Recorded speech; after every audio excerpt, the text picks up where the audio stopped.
आइए आइए ब्योमकेश बाबू। आपको मकान ढूंढने में कोई तकलीफ तो नहीं हुई? जी बिल्कुल नहीं। मेरी पत्नी सत्यवती, मेरे मित्र अजीत। नमस्कार, स्वागत है। मुझे बेहद खुशी है कि आपने हमारा निमंत्रण स्वीकार किया। मेरी बेटी रजनी। आइए बेटी, जरा ध्यान रखना। अब आपकी तबीयत कैसी है? जी अच्छी है। यहाँ के डॉक्टर घटक दवा दे रहे हैं। अच्छा अच्छा, लीजिए, वो रहे डॉक्टर घटक। आपसे तो आपका परिचय है ही है। आप हैं हमारे यहाँ के फोटोग्राफर नकुल सरकार और आपकी पत्नी। नमस्कार। आप ब्योमकेश बाबू और अजीत। आपका नाम तो बहुत सुना है, आज दर्शन भी हो गए। अच्छा हुआ। अरे मालती भाभी नहीं आई? बस आती ही होंगी। चौधरी जी कहाँ? यहीं पर तो है। तो मिसेस शोम हमेशा की तरह लेट लतीफ। ब्योमकेश से तो परिचय है ही आपका। इन्हीं के मकान में तो किराएदार हैं हम। लीजिए, उषानाथ बाबू वहां खड़े, चुपचाप आइए। मैंने जो किताब दी पढ़ी आपने? आप हैं हमारी सरकारी ट्रेजरी के चीफ अकाउंटेंट उषानाथ घोष और इनकी पत्नी। और आप हैं कलकत्ता के मशहूर जासूस ब्योमकेश बख्शी और आपके साथी अजीत बनर्जी। ये क्या कर रहा है? अरे चौधरी साहब, कहाँ हैं आप? आइए आइए, ब्योमकेश बख्शी से मिलने के लिए बड़े बेचैन थे ना आप? मिलिए। ब्योमकेश बख्शी और आपके साथी अजीत बनर्जी। आप हैं हमारे यहाँ के बैंक मैनेजर मिस्टर अमर राहा। अच्छा, कीर्तिमान व्यक्ति से मिलने की किसकी इच्छा नहीं होती? चौधरी साहब, आप भी तो बड़े बेचैन थे ना? आइए आइए भाई, हम तो सोच रहे थे आप आ ही नहीं पाएंगे। आइए। हमारे यहाँ के डीएसपी मिस्टर पुरंदर पांडे। नमस्कार नमस्कार। आपको मिलने की कब से तमन्ना थी, लेकिन अफसोस आप हमारे यहाँ आए और हमारे पास कोई भी ऐसा पेचीदा रहस्य नहीं जो आपको पेश कर सके। यहाँ ये सब होता नहीं है, सब सीधे साधे लोग हैं। छोटी मोटी कोई चोरी ना होती हो ऐसी कोई बात नहीं, लेकिन आप लोगों के दिमाग अड़ाने योग्य यहाँ कुछ नहीं। अच्छा ही है, हम यहाँ हवा बदली के लिए आए हैं। आइए इस तरफ। आइए प्लीज। अभी अभी हमारे डीएसपी साहब ने बताया कि हमारे यहाँ पर पेचीदा रहस्यों का अत्यंत अकाल है। लेकिन जरा आप इस बात पर सोचकर देखिए कि ये बात कहाँ तक सच है, क्योंकि कल रात हमारे यहाँ एक चोर आया था। कुछ चोरी वोरी भी हुई है? नहीं, यहीं पर तो रहस्य और भी पेचीदा हो जाता है। कोई सामान चोरी नहीं हुआ सिवाय दीवार पर से एक फोटोग्राफ की, और एक खिड़की खुली हुई थी।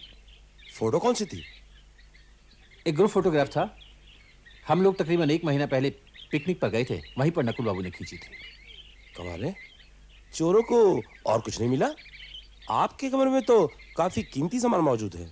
जी हाँ, चांदी के बहुत सारे फूलदान हैं, चांदी का डाइनिंग सेट है और भी बहुत सारा कीमती सामान है, लेकिन चोर सब सामान छोड़कर सिर्फ एक फोटोग्राफ लेकर गायब हो गया।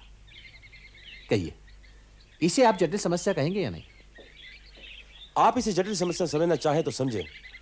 मैं तो ये कहूंगा, किसी राहगीर ने खिड़की खुली देखकर सुनहरी फ्रेम के लालच में तस्वीर चुरा ली होगी। आपका क्या ख्याल है ब्योमकेश बाबू? शायद डीएसपी साहब ठीक ही कह रहे हैं। ये तस्वीर खींची किसने थी? नकुल बाबू ने।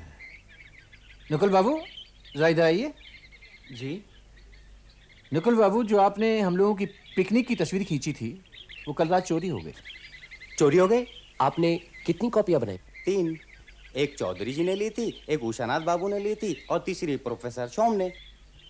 जरा पूछिए कि उषानाथ बाबू और प्रोफेसर शोम के पास अपनी कॉपियां हैं। उषानाथ बाबू जी। वो जो पिकनिक वाली तस्वीर की कॉपी आपने ली थी वो आपके पास है? अपने एल्बम में रख दी थी, फिर कभी देखी नहीं होगी। सुना आपने? अरे प्रोफेसर शोम, आपके पास पिकनिक वाली तस्वीर की कॉपी है? वो शायद कह नहीं सकता। अरे नहीं है तो दूसरी कॉपी ले लीजिए। नकुल बाबू, एक कॉपी मुझे भी चाहिए, मैं भी उस ग्रुप में था। वो तस्वीर अब मिलना मुश्किल है अमर बाबू। क्यों? नेगेटिव पता नहीं कहाँ खो गया। अरे नेगेटिव कहाँ गए? दूसरे नेगेटिव्स के साथ में 2 दिन के लिए कलकत्ता चला गया था। वापस आया तो देखा वहाँ पे मिल ही नहीं रहा। अरे वहीं कहीं होगी, ढूंढ कर देखना। जी नमस्कार। नमस्ते। आपको परसों रुपए दिए थे ना, फिर क्यों आया? नहीं सर, मैं रुपए मांगने नहीं आया। आपकी एक तस्वीर बनाई थी मैंने, वो दिखाना चाहता हूँ। मेरी?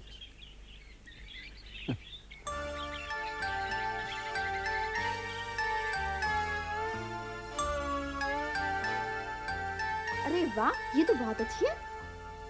बहुत अच्छी तस्वीर बनाते हैं आप। क्या नाम है आपका? जी मेरा नाम फाल्गुनी पाल है।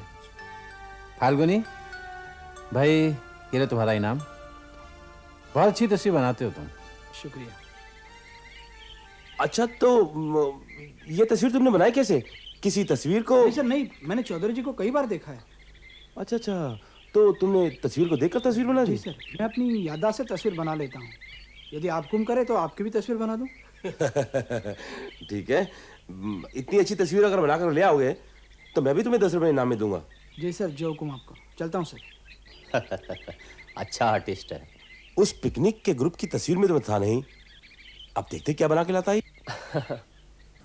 वहाँ तस्वीर चोरी की क्या बात हो रही थी? मेरे कुछ समझ में नहीं आया। आज की पार्टी में जो लोग थे वो एक पिकनिक पर गए थे। वहां उन्होंने एक ग्रुप फोटोग्राफ खिंचवाई थी। उस फोटोग्राफ का एक कॉपी चोरी हो गया है। बाकी की 2 फोटो है या नहीं कुछ पता नहीं, और तस्वीर का नेगेटिव भी नहीं मिल रहा। हर चोरी करने वाले का अलग अलग मकसद होता है। अब फाल्गुनी पाल को ही ले लो। एक बार किसी को देख लिया फिर उसके चित्र बनाने का दावा करता है। अब फोटो देखकर तस्वीर बनाना तो आसान होता है।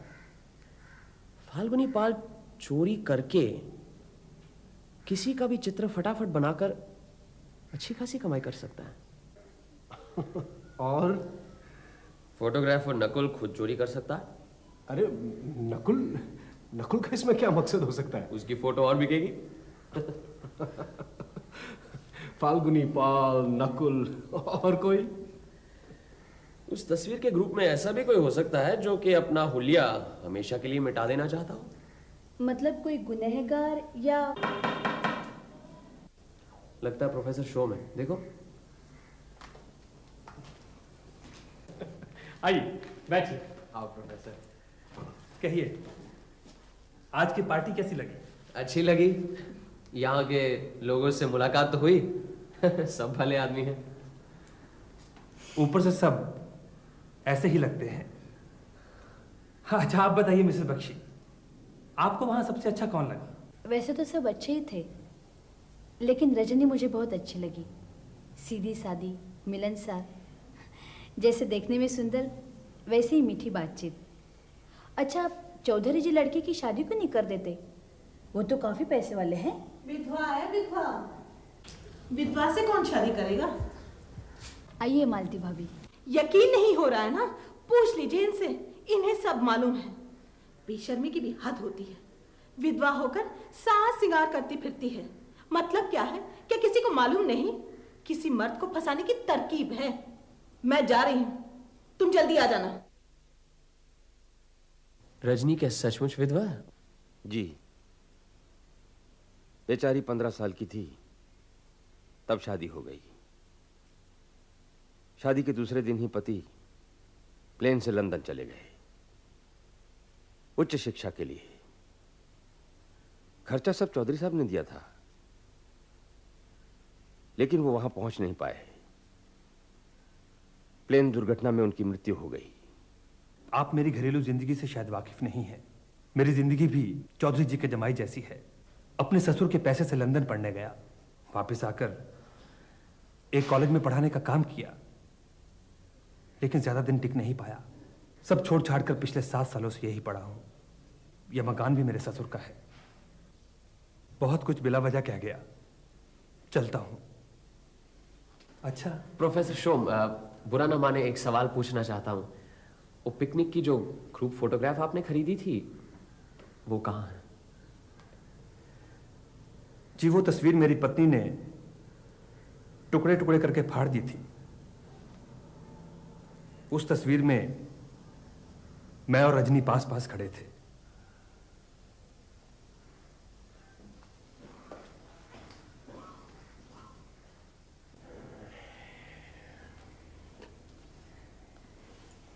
कोई कुछ भी कहे, रजनी बहुत अच्छी लड़की है।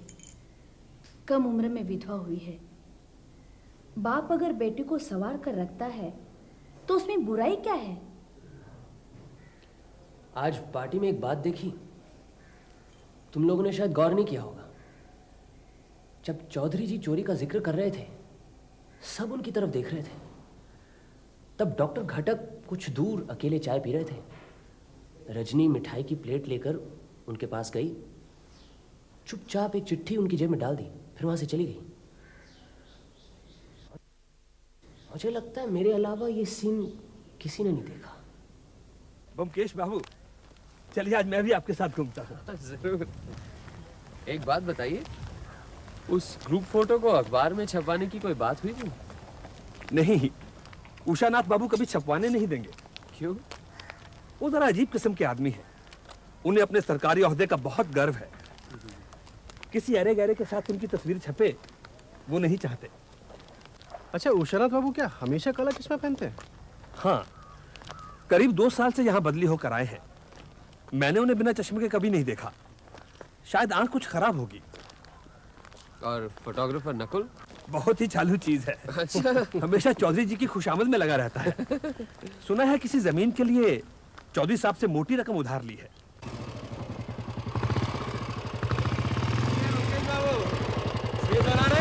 बस यूं ही। फाल्गुनी पाल ने आपकी तस्वीर बनाई?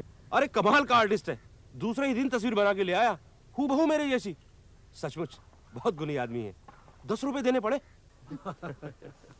रहता कहाँ है? अरे बस ये मत पूछो, इधर उधर रात कहीं भी काट लेता। शराब, गांजा, चरस कुछ भी तो नहीं छोड़ता। चौधरी जी को दे आई, उन्होंने अपने बंगले के कोने में रहने का इंतजाम कर दिया। आप सुबह सुबह कहाँ चल दिए? अरे बस चौधरी जी के यहाँ जा रहा हूँ, सुना उनकी तबीयत खराब है। अच्छा, क्या हुआ? अरे होगा क्या, दमे के मरीज है। सोचता हूँ मैं भी मिलाऊं। तो फिर पीछे बैठो ना, लौटते वक्त आपको छोड़ दूंगा। अच्छा बमकेश बाबू। अच्छा, चौधरी जी से कहना मैं शाम को आऊंगा। हाँ, मैं कह दूंगा। और अब मैं चलता हूँ।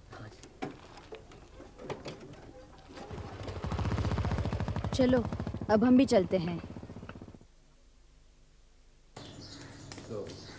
अच्छा तो अरे ब्योमकेश बाबू, नमस्कार। नमस्कार। अरे आपको भनक कैसे पड़ी? किस बात की भनक? अरे भैया आप यहाँ टपक कैसे पड़े? घूमने निकले थे, सोचा उषानाथ बाबू से मिलते जाए। ये तो आपने बहुत अच्छा किया।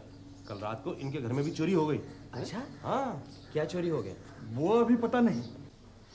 हम सब ऊपर सोते हैं ना, नीचे कोई नहीं रहता। कल रात या हो सकता है सुबह सुबह चोर नीचे के कमरे में घुसकर अलमारी खोलने की कोशिश की किसी चाबी से, लेकिन खोल नहीं सका। चाबी वही ताले में अटकी पड़ी है। ये अलमारी में है क्या? कुछ जरूरी कागजात है और एक बक्से में मेरे पत्नी के सारे गहने हैं। अच्छा, इसका मतलब है वो अलमारी से कुछ ले जा नहीं सका। वो तो अलमारी जब खुलेगी तब मालूम पड़ेगा। एक चाबी वाले को बुलाया। चलिए अंदर आइए ना, अभी आइए डीएसपी साहब। आइए, ये देखिए चाबी अभी तक अटकी हुई है।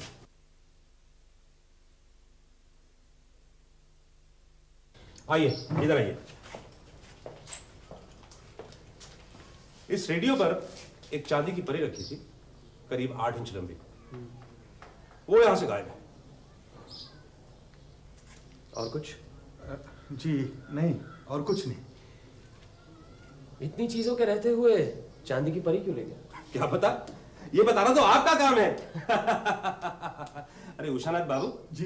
अरे अंदर बुलाया है तो बैठने को नहीं कहोगे? अरे आइए, बैठिए ना, बैठिए। ऐसा नहीं हो सकता कि आपका लड़का या आपकी पत्नी परी को ऊपर ले गया? जी नहीं। किसी पर शक है? इनका एक नौकर कह रहा था कि कल रात करीब 7 साढ़े 7 बजे एक पागल सा आदमी उषानाथ बाबू से मिलने आया था। नौकर ने उसे बाहर से भगा दिया, लेकिन उसने जो उसका हुलिया बयान किया उससे मालूम पड़ता है कि वो फाल्गुनी पाल है। हाँ, मैंने एक पुलिस वाला उसके पीछे भेजा है। अच्छा उषानाथ बाबू, आपके पास वो तस्वीर है? तस्वीर? कौन सी तस्वीर? वो जो पिकनिक में ग्रुप फोटोग्राफ के लिए गई थी। अच्छा वो जी। नहीं, मैंने फिर देखी नहीं। एल्बम में यही कहीं यहाँ है। देखिए ना, इसी में होगी।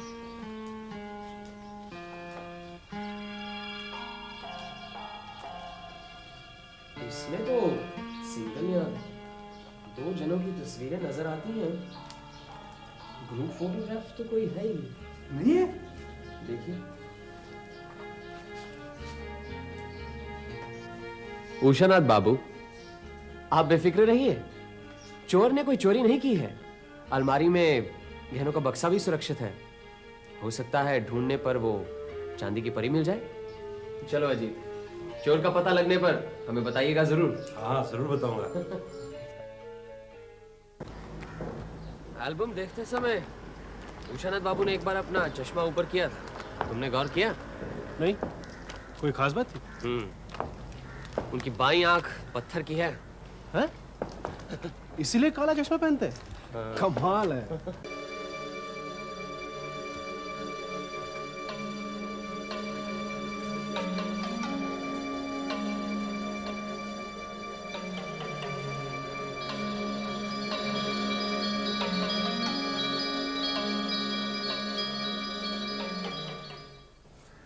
आप लोग पुलिस के आदमी है ना, मेरे घर की तलाशी लेना चाहते हैं? लीजिए, पूरी तसल्ली के साथ तलाशी लीजिए, लेकिन कुछ मिलेगा नहीं आप लोग को। मैं गरीब जरूर हूँ लेकिन चोर नहीं। हम आपके घर की तलाशी नहीं लेना चाहते और ना ही हम पुलिस हैं। मैं सिर्फ ये जानना चाहता हूँ कि कल रात आप उषानाथ बाबू के घर क्यों गए थे? उनकी तस्वीर बनाई थी मैंने, वही दिखाने गया था, लेकिन उनके नौकर ने मुझे मिलने नहीं दिया, भगा दिया मुझे। ठीक है, कोई बात नहीं, लेकिन मैंने ऐसा क्या किया कि पुलिस मेरे पीछे पड़ी हुई? ये तो बहुत गलत बात है। ठीक है, मैं पुलिस से कह दूंगा कि आइंदा आपको तंग न किया करें। धन्यवाद। तस्वीर तस्वीर, अरे मैं क्या करूंगा तस्वीर का? मुझे तस्वीर नहीं चाहिए। आहिस्ता बोलो, कोई सुन लेगा। देखो, मुझे तुम्हारी जरूरत है, तुम्हारी तस्वीर की नहीं। दूध के बगैर कोई पानी पी करके रह सकता है? मुझे भी क्या तुम्हारे बगैर अच्छा लगता है, लेकिन क्या करूं, कोई रास्ता भी तो नहीं है। रास्ता है, मैं बताता हूँ। लेकिन पिताजी। तुम अब नाबालिग नहीं हो रजनी, तुम्हारे पिताजी अब तुम्हें नहीं रोक सकते।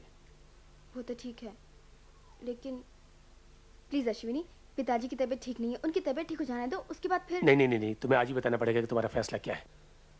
अब मैं तुम्हारे बिना जिंदा नहीं रह सकता। और देखो, कलकत्ता पहुंचकर तो पिताजी को पता चल ही जाएगा। ठीक है, बताती हूँ। नहीं, इस वक्त नहीं, लगता है घर में कोई आया है और मेरा घर में रहना बहुत जरूरी है।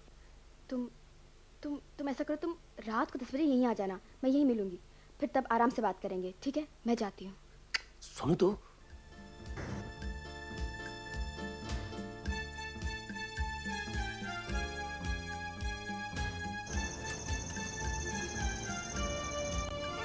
चलो, अब चौधरी जी को मिलने की कोई जरूरत नहीं। ये आदमी कौन था? पहचाना नहीं तुमने? नहीं। हमारे मकान मालिक प्रोफेसर शोम थे। क्या? अच्छा, ये डॉक्टर घटक और रजनी का मामला जानते हुए भी हम क्या चुप बैठे रहे? हमें कुछ करना चाहिए। कुछ नहीं, हम क्रिकेट खेल के दर्शक हैं। हमारा काम है खेल देखना और ताली बजाना, मैदान में कूदकर खेल बिगाड़ना नहीं। चलो। ऊपर मरीज का क्या हाल है? क्या बात है, चुप क्यों हो गई? मालती देवी को देखने नहीं गई थी क्या? कुछ बताओ तो सही, चुप क्यों बैठी हो? गई थी बस।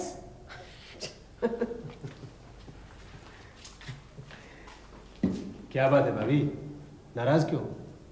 उस सड़ी औरत के पास जाना ही गलती थी। क्यों?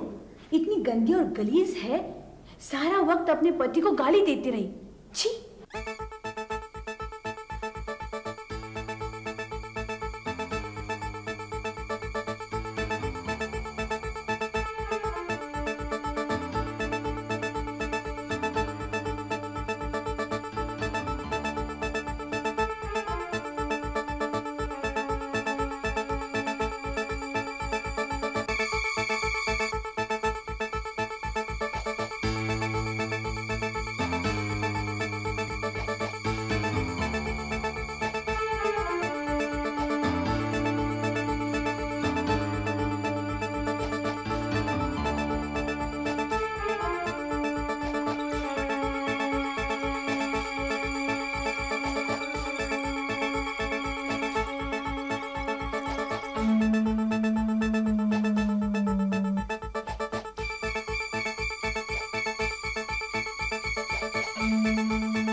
फिर रात को प्रोफेसर शोम वापस कब आए?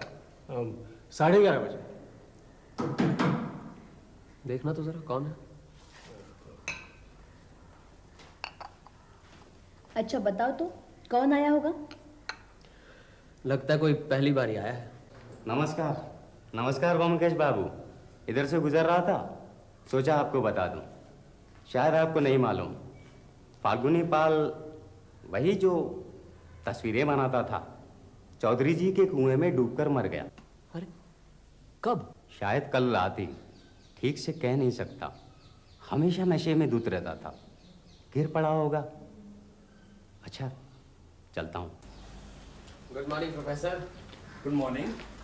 आपकी पत्नी कैसी है? मालती का बुखार तेज हो गया है, शायद निमोनिया है, बीच बीच में उल्टा सीधा बकती रहती है। डॉक्टर घटक को खबर दिया आपने? डॉक्टर घटक से कुछ फायदा नहीं, मैंने दूसरा डॉक्टर बुलवाया है। क्यों, भरोसा नहीं आपको उन पर? जब मैं यहाँ आया था तो आपने उन्हीं की सिफारिश तो की थी। प्रोफेसर शोन, कल रात 11 बजे आप कहाँ थे? मैं तो, किसने कहा कि मैं कहीं गया था? मैं तो, झूठ बोलने से कुछ फायदा नहीं। आपकी पत्नी की तबीयत अगर बिगड़ी है तो इसके जिम्मेदार आप हैं। कल रात आपके पीछे पीछे रास्ते पर निकली थी। अगर इस बीमारी से उनकी मौत हो जाए तो? मालती, ब्योमकेश बाबू, यकीन मानिए मुझे कुछ नहीं मालूम। लेकिन हमें मालूम है, इसलिए आगाह किए देता हूँ, ये सब बंद कीजिए। आप शादीशुदा हैं। चलो अजीत।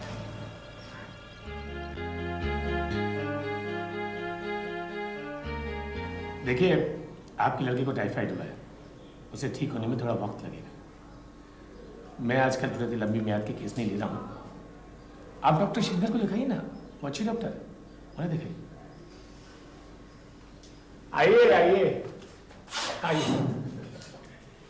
जब मरीज खुद डॉक्टर के पास चला है तो समझ लेना चाहिए कि मरीज का हाल अच्छा है। और बताइए। बस बैंक जा रहा था, आपकी डिस्पेंसरी रास्ते में पड़ती है, सोचा मिलते जाए। So nice of you. आप कलकत्ते कब जा रहे हैं? मैं कलकत्ते जा रहा हूँ, ये आपको किसने बताया?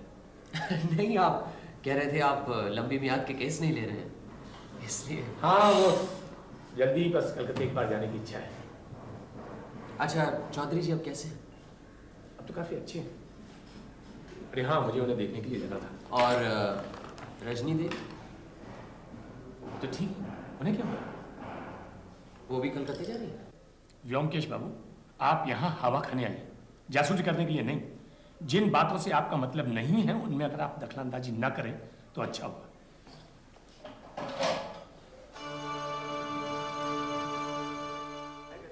आइए आइए ब्योमकेश बाबू, आइए बैठिए।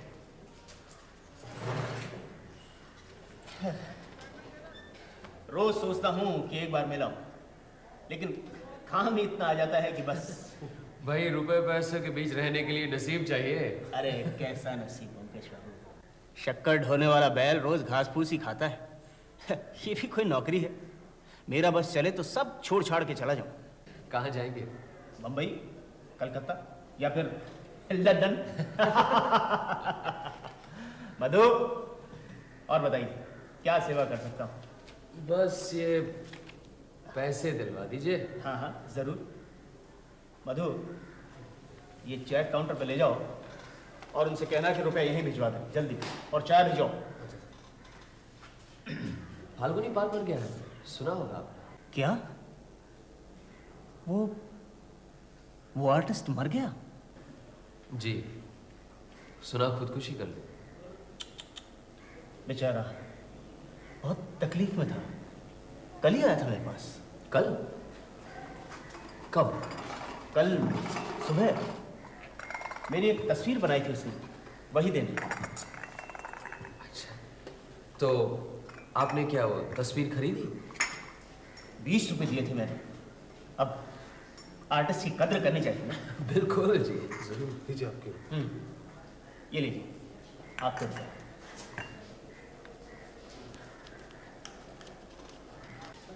इस बार 31 दिसंबर इतवार है, 1 जनवरी की छुट्टी है और 30 दिसंबर शनिवार आधे दिन की छुट्टी है। तो मैं सोचता हूँ मैं भी 30 दिसंबर को कलकत्ता जाऊँ, 2.5 दिन की छुट्टी है। बहुत बहुत धन्यवाद। अच्छा अमर बाबू। अच्छा। अरे भोमकेश बाबू, आपकी बात बिल्कुल सच निकली। अच्छा। अलमारी में से कुछ भी चोरी नहीं गया, और तो और चांदी की परी भी मिल गई। पर वो ग्रुप फोटोग्राफ नहीं मिला, यही ना? हाँ, बिल्कुल ठीक है। बैठिए। शुक्रिया। अच्छा, वो चांदी की परी कहाँ मिली? चौधरी के कुएं में। फाल्गुनी की लाश निकालने के बाद वो कुएं में ही मिली। और कुछ? और क्या मिलेगा? कुछ नहीं। पोस्टमार्टम की रिपोर्ट आ गई? हाँ, पोस्टमार्टम की रिपोर्ट से साफ जाहिर है कि उसकी मौत कुएं में गिरने से नहीं, बल्कि मौत के बाद उसकी लाश को उठाकर कुएं में फेंक दिया गया था। मतलब कल रात किसी ने उसकी हत्या की है और फिर उसे उठाकर कुएं में फेंक दिया। उसने खुदकुशी नहीं की? नहीं, बिल्कुल नहीं। नहीं, लेकिन फाल्गुनी जैसे बेकार आदमी को मारकर किसी को क्या फायदा हो सकता है? कुछ तो फायदा होगा, वरना कोई उसका खून क्यों करने लगा? अच्छा, वो चांदी की परी कुएं में कैसे पहुंची? भाई, हो सकता है फाल्गुनी चोर हो, यू नो। उसके शरीर पर किसी जख्म या चोट के निशान पाए गए थे? नहीं, लेकिन उसकी पेट में भारी मात्रा में अफीम मिली है। शराब के साथ अफीम मिलाई गई थी। समझा। देखिए डीएसपी साहब, फाल्गुनी की मौत कैसे हुई ये कोई बड़ी बात नहीं है, लेकिन क्यों हुई इसका हमें पता लगाना है।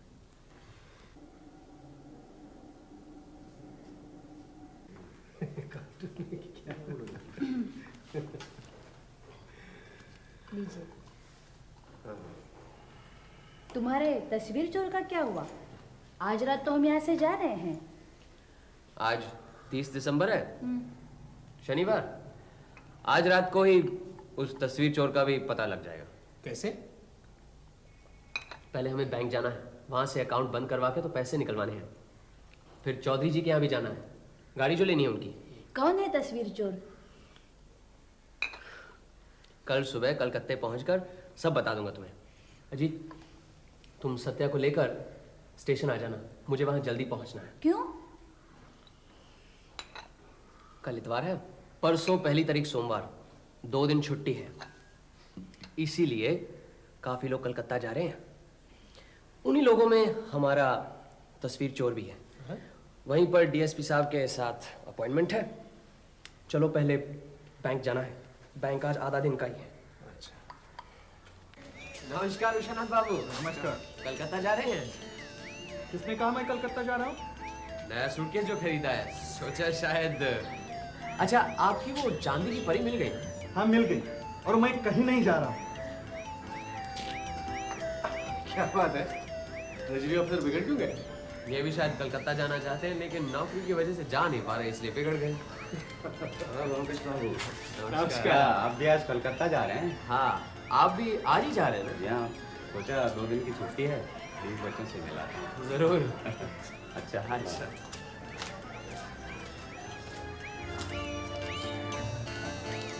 वो देखो, डॉक्टर खटक भी शायद रुपए निकाल रहे हैं।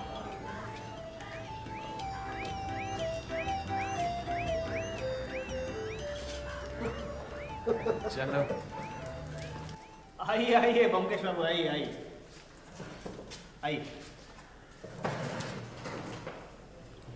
रुपया पैसा जो निकालना है निकाल लीजिए, कल परसों 2 दिन की छुट्टी है। रुपए निकालने ही आए हैं? अच्छा। आप आज जा रहे हैं? हाँ, आज रात की गाड़ी से। वापस कब लौटे? बस परसों रात लौटाऊंगा। नमस्कार चौधरी जी। नमस्कार। हाय। अच्छा कि आप चले आए।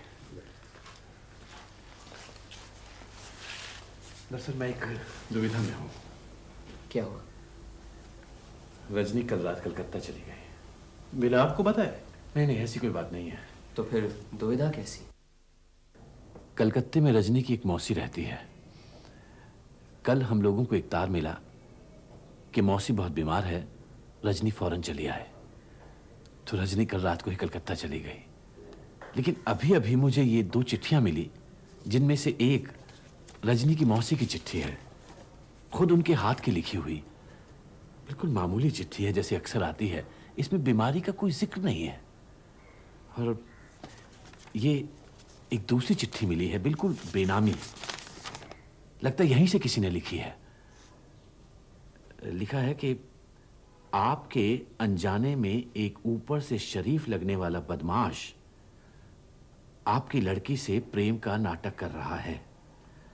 वो दोनों अगर यहां से भाग गए तो आपकी जो अच्छी खासी बदनामी होगी वो आप समझ सकते हैं। मैं आपको आगाह किए देता हूं, डॉक्टर घटक एक विश्वासघाती आदमी है, उस पर भरोसा मत कीजिए। ये तो पता नहीं किसने लिखी है, लेकिन अगर ये बात सच है तो। डॉक्टर घटक को तो आप जानते हैं, आपको क्या लगता है वो ऐसा काम करेगा? डॉक्टर घटक लगते तो शरीफ आदमी हैं, अक्सर यहां आते भी रहते हैं, लेकिन अब किसी के मन में क्या है ये कैसे कहा जा सकता है? वैसे आजकल डॉक्टर यही हैं? हाँ है, आज सुबह ही तो उन्हें देखा। फिर कोई बात नहीं, लगता है यूं ही किसी ने झूठी बेनामी चिट्ठी लिख दी है। लेकिन डॉक्टर घटक आज रात ही कलकत्ता जा रहा है। हैं? फिर? आप परेशान मत होइए चौधरी जी, आपकी लड़की समझदार है, ऐसा कुछ काम नहीं करेगी जिससे आपकी बदनामी हो। बस बस, आपके मुंह में घी शक्कर, भगवान करे ऐसा ही हो। चौधरी जी आपके पास एक अनुरोध लेकर आया हूं। हाँ हाँ कहिए। आपकी मोटर गाड़ी चाहिए, आज रात रेलवे स्टेशन जाना है, कुछ जरूरी काम है। ये भी कोई पूछने की बात है, आप ही की गाड़ी है, जब चाहे ले जाइए। बहुत बहुत धन्यवाद। ए रघु,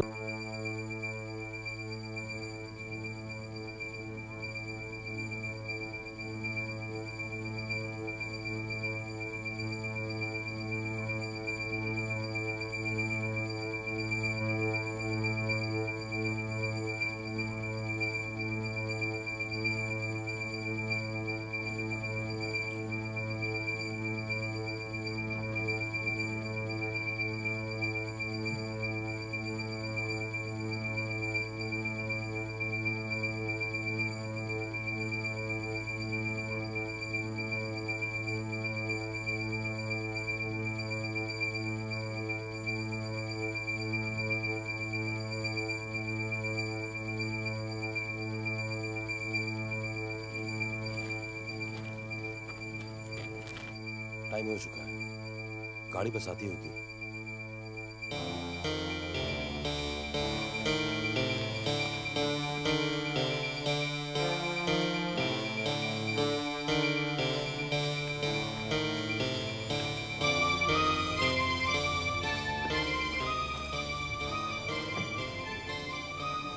आज आप जा नहीं पाएंगे अमर बाबू,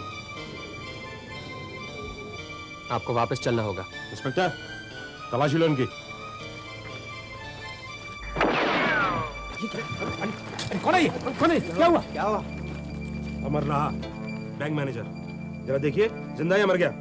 अमर बाबू,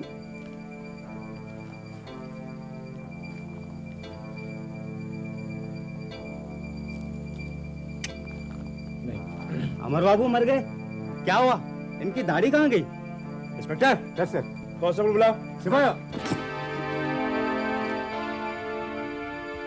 ये तस्वीर बैंक मैनेजर अमर बाबू के सूटकेस में से मिली थी, डीएसपी साहब ने मुझे दी है, प्रेजेंट।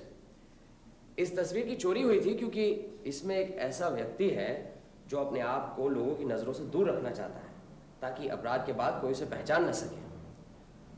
अब सवाल यह था कि चोरी कौन कर सकता है।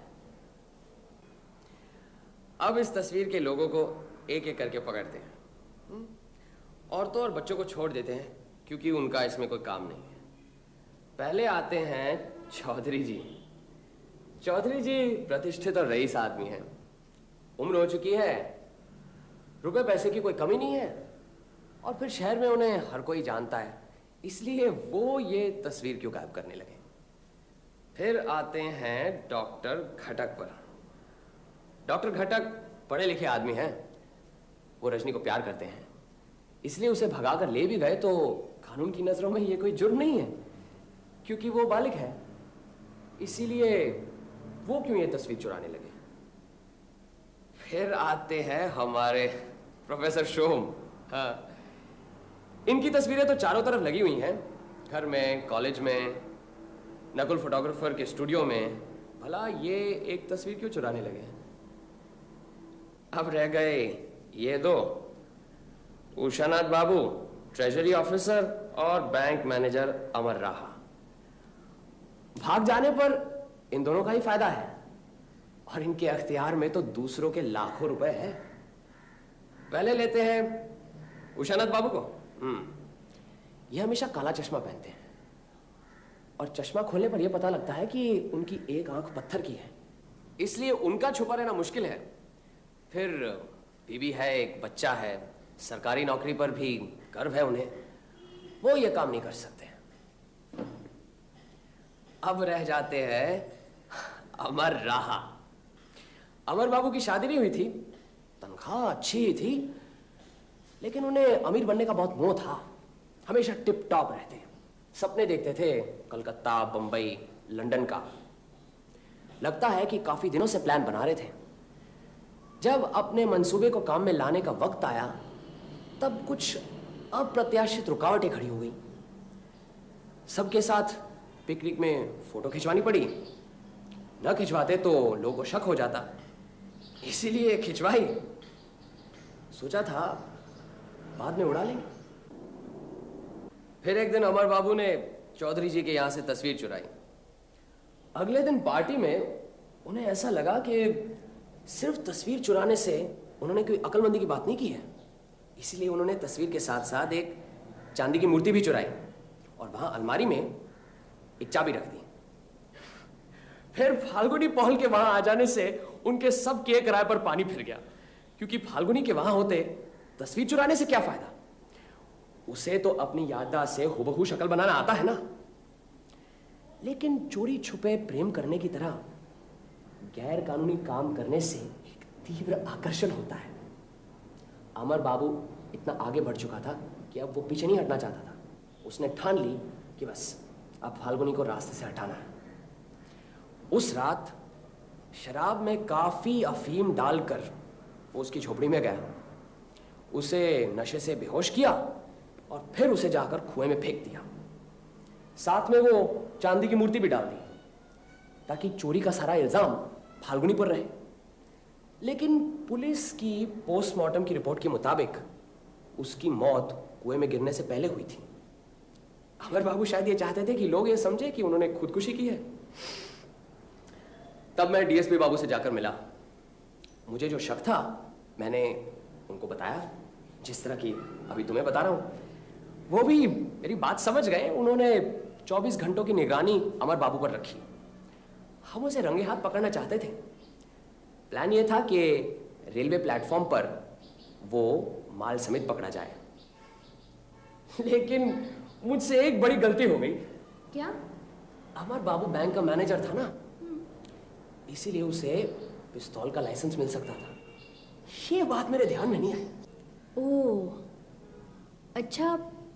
अमर बाबू शनिवार 30 तारीख को ही भागेंगे, ये कैसे पता चला? कोई भी दिन जा सकते थे। अगले महीने की 2 तारीख से लोगों की तनख्वाह बटेगी, उससे पहले ही सारा रुपए बैंक में जमा था। यही तो मौका था ज्यादा से ज्यादा रुपए लेकर भागने का। और फिर उसके साथ 2 दिन की छुट्टी भी तो थी। बहुत से लोग कलकत्ता जा रहे थे, वो भी अगर जाए तो कोई शक नहीं करेगा। अच्छा, चौधरी बाबू को बेनामी चिट्ठी किसने लिखी, इसका पता नहीं लगा। हमारे प्रोफेसर शोम ने। क्या करे बेचारा, अपनी औरत से बहुत परेशान था, इसीलिए तो रजनी की ओर आकर्षित हुआ और वहां डॉक्टर घटक के सामने बिल्कुल टिक नहीं पाया। इसीलिए चौधरी जी को उसने ये बेनामी चिट्ठी दी। और कुछ नहीं, बहुत हो चुका। चले। अरे सत्या, तुमने असली बात तो मुझसे पूछी नहीं। क्या? रजनी के बारे में। अरे हाँ, क्या हुआ उसका? उसने कलकत्ते जाकर डॉक्टर घटक से रजिस्ट्री शादी कर ली। अच्छा?